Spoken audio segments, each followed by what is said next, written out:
வணக்கம் மேடம். வணக்கம். உட்காருங்க. Thank you madam.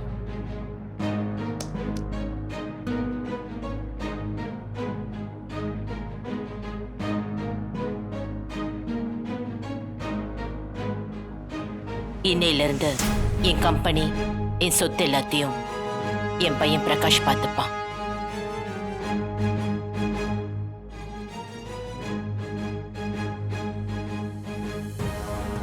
அதுக்கான டாக்குமெண்ட்ஸ் எல்லாம் ரெடி பண்ணியாச்சுல? பண்ணியாச்சு மேடம். கொடுங்க, நான் சைன் பண்ணிடுறேன். அம்மா, திடீர்னு எல்லா பொறுப்பையும் என்கிட்ட ஒப்படைச்சா நான் எப்படிம்மா மேனேஜ் பண்ணுவேன்? என்னால் முடியாதும்மா. என்னம்மா, என் பொண்டாட்டி பேசுனதுக்காக அந்த முடிவு எடுத்தீங்களா?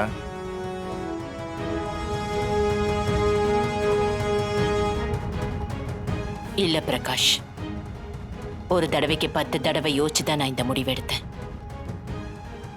நான் ரொம்ப முன்னாடியே இது செஞ்சிருக்கணும். தப்பு பண்ணிட்டேன்.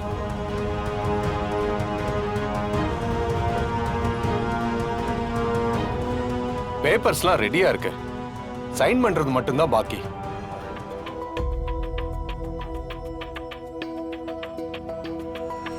டாக்குமெண்ட்ஸ் கொடுங்க.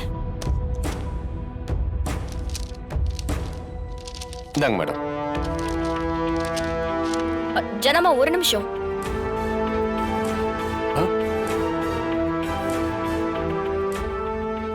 நீங்க சைன் பண்றதுக்கு முன்னாடி என் கூட கொஞ்சம் வரணும். எதுக்கு? கரெக்டான நேரத்துல தானே லாயர் வந்திருக்காரு. 9 to 10 நல்ல நேரம். அத்தையும் எல்லாத்துக்கும் ஒத்துக்கிட்டு சைன் பண்ண போறாங்க. இப்ப என் கூட வாங்கன்னா எங்க? அத்தை, கொஞ்சம் பொறுமையா இருங்க. அவசரத்துல எடுக்கிற முடிவுகள் எப்பவுமே சரியா இருக்காது.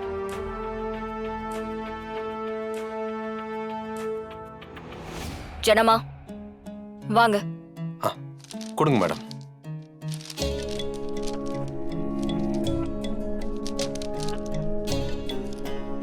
எங்க தமிழ்? நீங்க ஆரம்பிச்ச புள்ளிக்குதாமா. வாங்கம்மா. ஏய், என்ன இவ?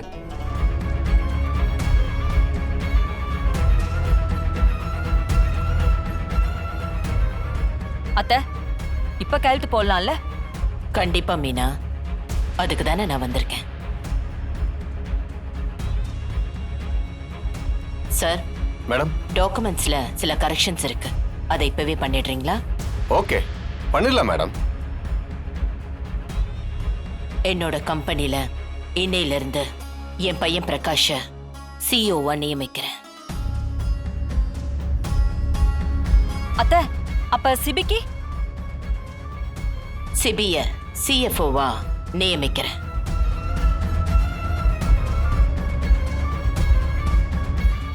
இனி என் பிசினஸ பிரகாஷும் சிபியும் முழுசா ஏத்துக்கிட்டு நடத்துவாங்க. அவ்வளவுதானா மேடம்? இருக்கு வக்கீல் சார். இன்னும் முக்கியமான பொறுப்பு ஒண்ணு இருக்கு. இன்னும் என்ன பொறுப்புத்த? அதான் எல்லாத்தையும் பிரிச்சு கொடுத்துட்டீங்களே. என்னோட நாற்காலி, சேர்மேனுங்கிற பொறுப்பு, என்னோட லெகசி, அது என் வாரிசுக்கு தானே போகணும்.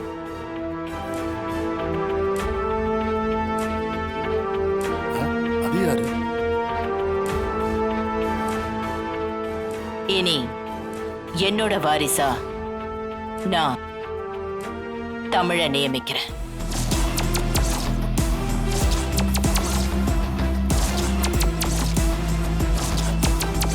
எனக்கு அப்புறம் தமிழ் தான் என் கம்பெனிக்கு சேர்மேன்.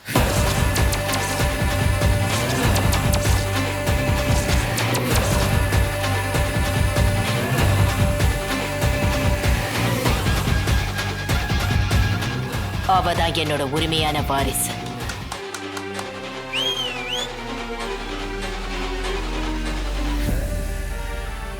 சூப்பர்மா, கலக்கிட்டீங்க. என் அம்மா இப்படி ஒன்று சொல்லும்போது ஏதோ ட்விஸ்ட் இருக்குன்னு எதிர்பார்த்தேன். ஆனா இவ்வளவு பெரிய ட்விஸ்ட் இருக்குன்னு நினைக்கல. ஜானு, கரெக்டான முடிவு ஜானு. நான் ப்ராப்பரா டாக்குமெண்ட் ரெடி பண்ணி ஆபீஸ்க்கு அனுப்புறேன் மேடம். சைன் பண்ணிருங்க. அப்ப நான் வரேன் மேடம்.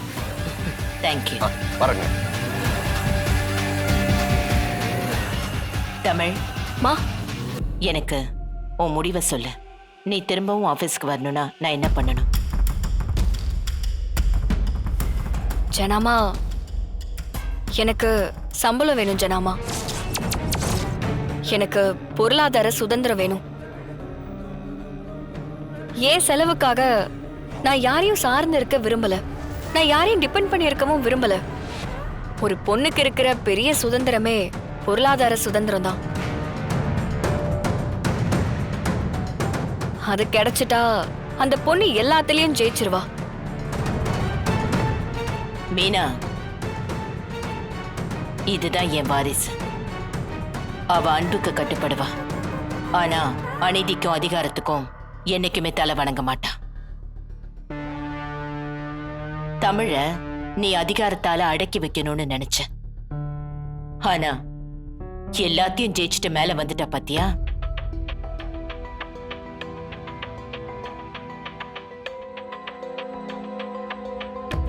உன் மருமகளை நினைச்சு நீ பெருமைப்படணும் மீனா. ஆனா ஒரு விஷயம் மீனா, நீ இப்ப இதெல்லாம் இனிஷியேட் பண்ணதுனாலதான் இது எல்லாமே நடந்திருக்கு. அதுக்கு உனக்கு ஒரு பெரிய தேங்க்ஸ். அம்மா, தேங்க்ஸ் எல்லாம் எதுக்குமா? அதான் அவ பிள்ளைக்கும் புருஷனுக்கும் பொறுப்பு கிடைச்சதுல அவளுக்கு சந்தோஷம் தானே. அதுக்கு அவ தானே தேங்க்ஸ் சொல்லணும். ஏன் மீனா, நீ நினைச்சதை சாதிச்சிட்டல?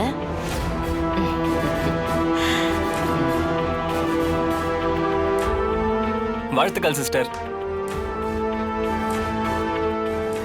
தமிழ் நில்லு.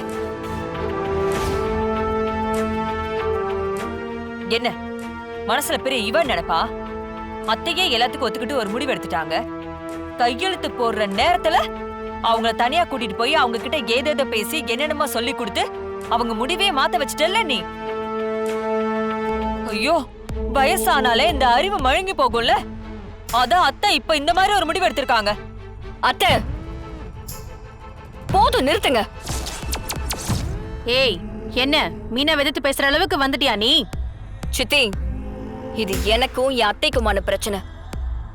இதுல நீங்க குறுக்க வராதீங்க, அப்புறம் நோஸ் கட் ஆயிடும்.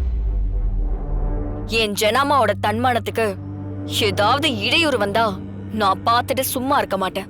என்ன திட்டுங்க, என்ன வேணாலும் சொல்லுங்க, நான் எதிர்த்து பேசாம அமைதியா கேக்குறேன். ஆனா யாராச்சும் ஜனாமா பக்கம் திரும்பினீங்க, நான் மனுஷியாவே இருக்க மாட்டேன்.